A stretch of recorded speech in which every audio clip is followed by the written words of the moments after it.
If walls could speak, the brick at New York's Chelsea Market would have more than a few stories to tell. Alphabet, the parent company of Google, purchased the building in March of 2018 for $2.4 billion, an earth-shattering figure even in New York City's real estate market, but this isn't a glittering, 21st-century beacon, a symbol of the ingenuity of Silicon Valley. In reality, the looming brick structure remains largely the same as it did more than a century ago, when it served as headquarters for the iconic snack company Nabisco. Traces of the building's storied past are still visible throughout the modern-day food hall and tourist hub.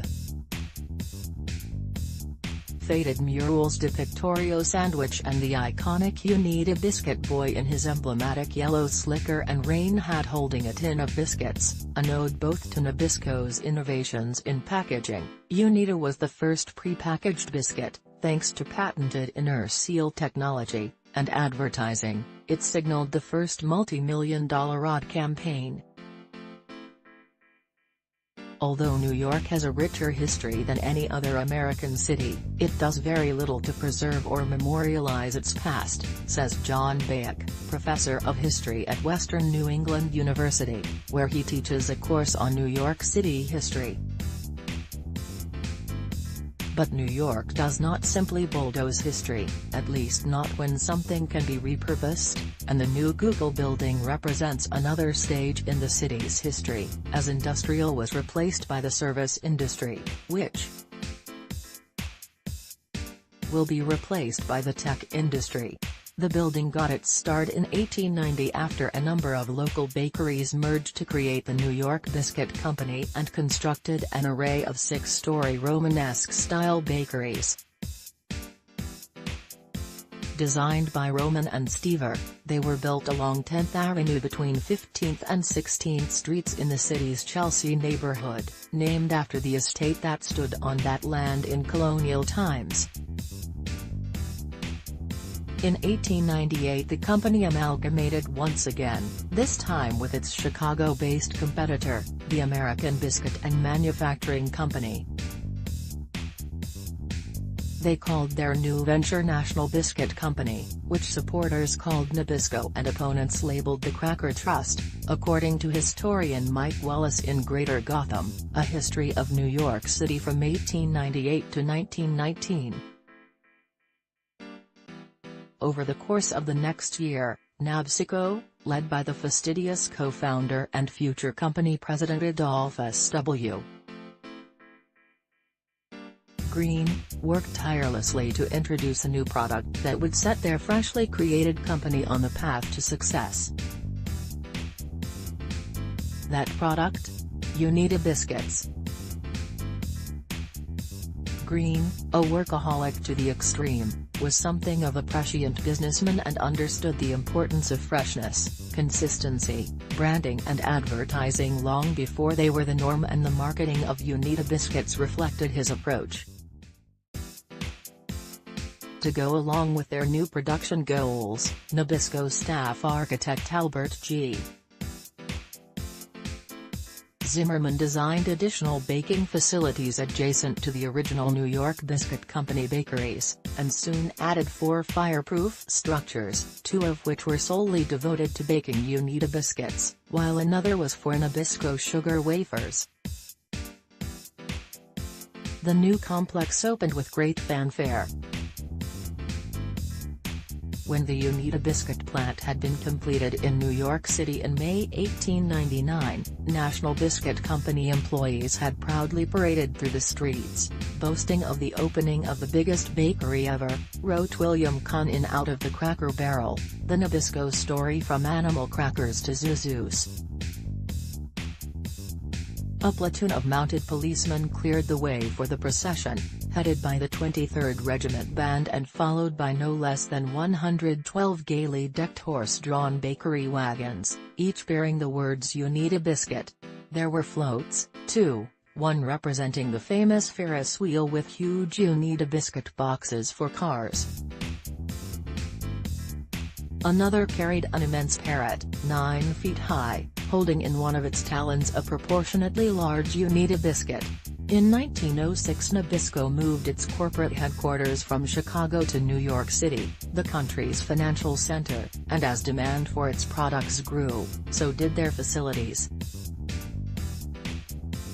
They continued to expand by adding onto the bakery complex until it took up a full city block, as well as building new structures and buying up nearby ones, not dissimilar from Google's practice today.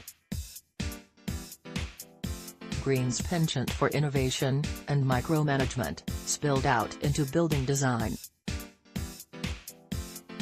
Rather than stick with the typical mill-building architectural style, Kahn notes that he had no patience with such outworn patterns. NBC's new bakeries were to pioneer in certain construction innovations.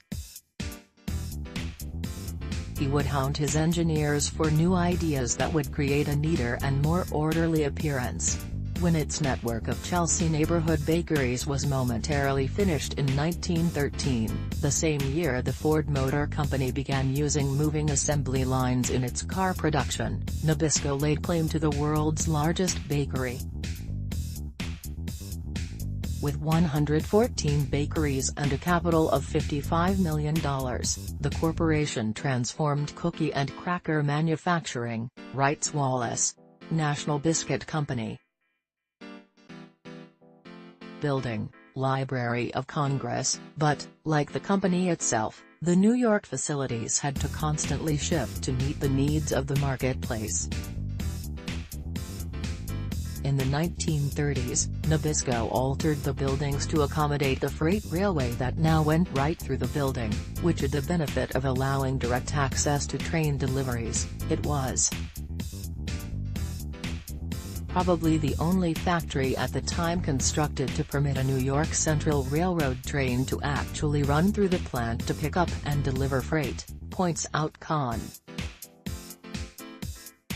It was in these bakeries where Oreos, the now ubiquitous cream-filled chocolate sandwich cookies, were first invented and produced in 1912.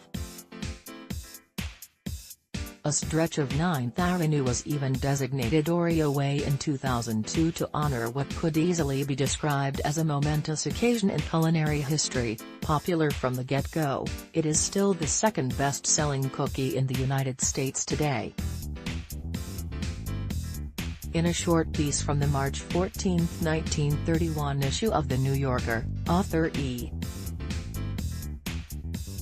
B. White, of Charlotte's Web fame, describes his visit to the headquarters and the democratic, casual process by which anyone could submit suggestions for new products, about half of which the company would actually test.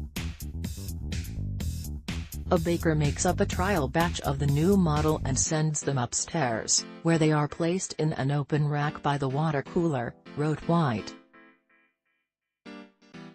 Employees may help themselves. Everything is informal, there are no charts or tables. After a few days have elapsed, the heads of departments simply meet and talk the thing over. As soon as a cookie has passed its tests, it gets a name. By 1958, Nabisco, like many city residents at the time, left its urban headquarters for the less expensive, more expansive suburbs in Fair Lawn, New Jersey, where they could have the space needed for expanded production. As Andrew Berman, executive director of the Greenwich Village Society for Historic Preservation points out, it was a time when many businesses and people were leaving the area. Part of what made that area so desirable at the time for industry was that it was connected to rail and piers, so it was a great place for shipping and receiving goods and materials. But increasingly those deliveries were made by truck instead, which was not as well suited for the dense urban environment. The ensuing decades were a period of change for that part of Chelsea and the adjacent meatpacking district. While the meatpacking industry of the district held on for a bit longer, it was slipping into a decline, and the area became known mainly as the home to the raunchiest nightlife in Manhattan, writes Michael Phillips in the introduction to the Chelsea Market Cookbook. A late-night trip to the meatpacking district could show some of New York City's seediest, most violent, or most disreputable scenes, from men in blood-spattered jackets carting meat carcasses, to sex workers plying their trade, often playing out right next to each other. Jim Casper, professor of sociology at the CUNY Graduate Center and head of the 300 West 15th Street Block Association, which abuts the former Nabisco complex, moved to the neighborhood in 1992 and recalls that at that time, the buildings mostly had sweatshops in it. It was a wondrous thing when Chelsea Market opened in 1997, almost the same time as Chelsea Piers. The neighborhood suddenly attracted tourists. Indeed, when developer Irwin Cohen paid about $10 million for the foreclosed mortgage debt on the building in 1990, the thought of bringing tourists to that part of town was just a pipe dream.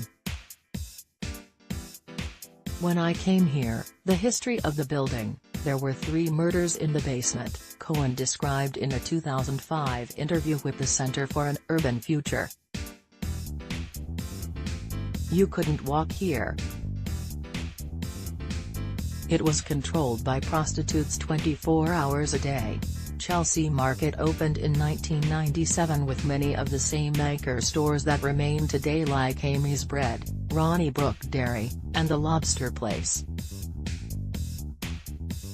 Though today food halls are all the craze, commercial real estate firm Cushman & Wakefield found that in the first 9 months of 2016 alone the number of food halls in the United States increased by 31.1%. Chelsea Market was ahead of its time.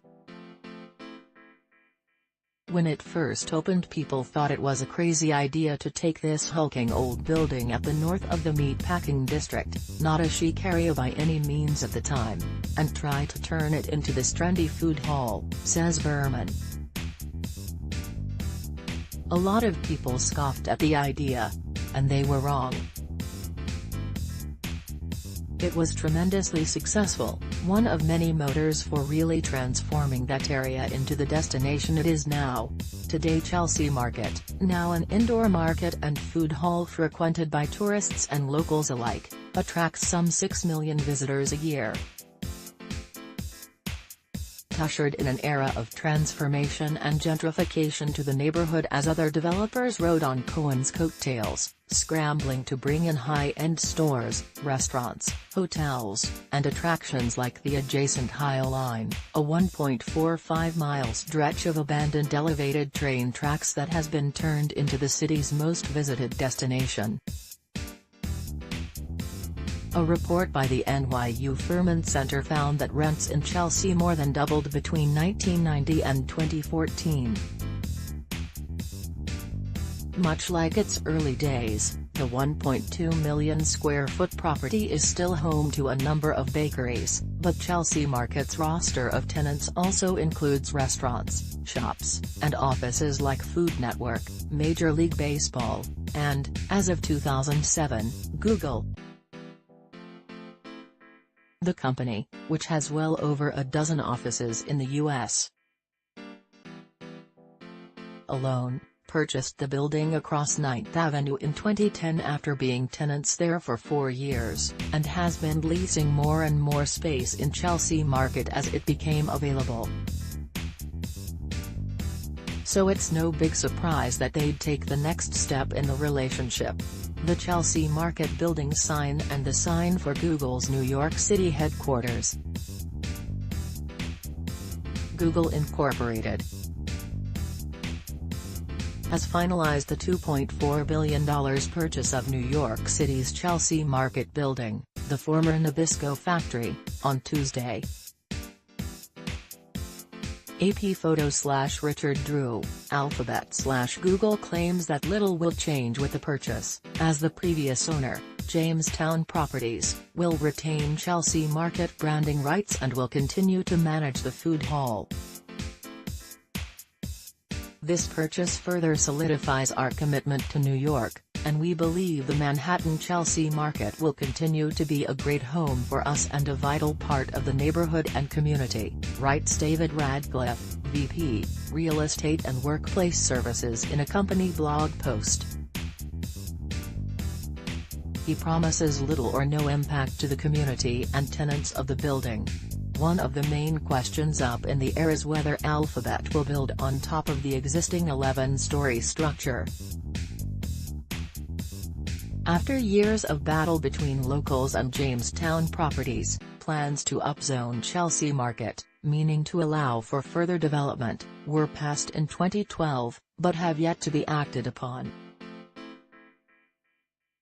Berman and the Greenwich Village Historical Society were among some of the most outspoken critics of the upzoning.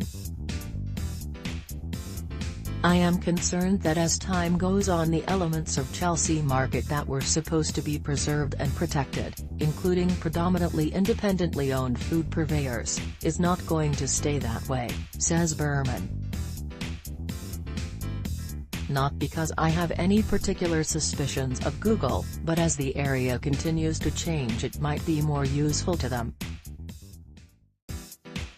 Apparently this is all about their ever-expanding need for space, so it would surprise me a great deal if they did not." Casper, who also fought the upzoning, is slightly more optimistic. "Google generally has tried to be a good neighbor," he says. "It will be interesting if they do the expansion or not."